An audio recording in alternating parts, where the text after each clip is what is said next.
3 culture shock yang bikin kaget selama tinggal di Spanyol. Orang Spanyol. Siapa di sini yang pertama kali ngerantau ke Bandung? Gue kan udah 1 minggu ya tinggal di Jakarta, dan inilah culture shock yang gue. Sebagai Gen Z, mungkin kita udah gak asing sama culture shock seperti video-video barusan yang sering lewat di FYP kita. Lalu apa sih definisi culture dan shock itu sendiri? Kalau secara bahasa, culture adalah budaya, sedangkan shock adalah terkejut. Lalu apakah culture shock itu budaya yang terkejut? Bisa dibilang seperti itu, tapi yang lebih benar adalah gegar budaya.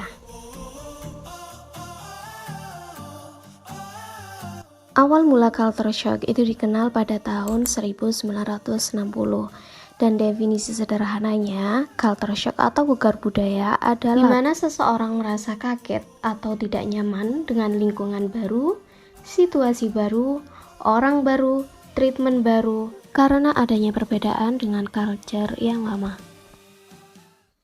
Ada beberapa tahapan atau fase seseorang saat menghadapi culture shock.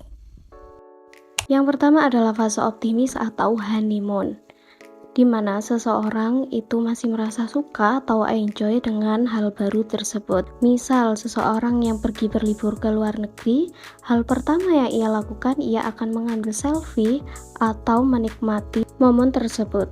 Yang kedua adalah fase homesick, di mana seseorang sudah mulai merasa shock, kaget, atau frustasi akan culture yang berbeda. Misal, orang yang berlibur tadi sudah shock akan cuaca yang dingin atau makanannya sudah beda hingga menyebabkan sakit, atau merasa homesick, yaitu rasa ingin kembali pulang ke rumah. Yang mana home dalam bahasa Inggris adalah tempat ternyaman. Jadi ia ingin segera kembali ke rumah, ke tempat ternyaman dia, misal pertemanan, keluarga, ataupun negaranya sendiri. Selanjutnya ada fase adaptasi, di mana seseorang sudah mulai melakukan strategi-strategi untuk mengatasi culture shock tersebut.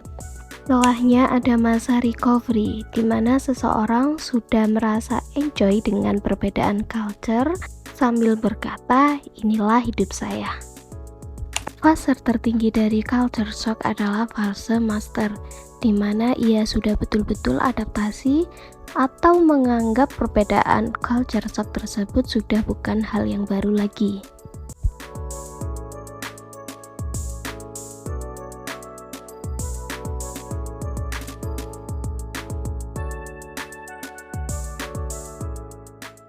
Sederhananya, culture shock itu bisa terjadi pada siapa saja dan kapan saja.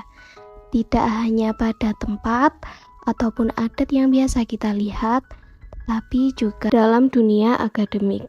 Seperti maba yang shock akan penilaian dosen yang tak sama seperti waktu SMA, ataupun dalam dunia pekerjaan, saat seseorang yang baru bekerja shock akan deadline yang tidak wajar.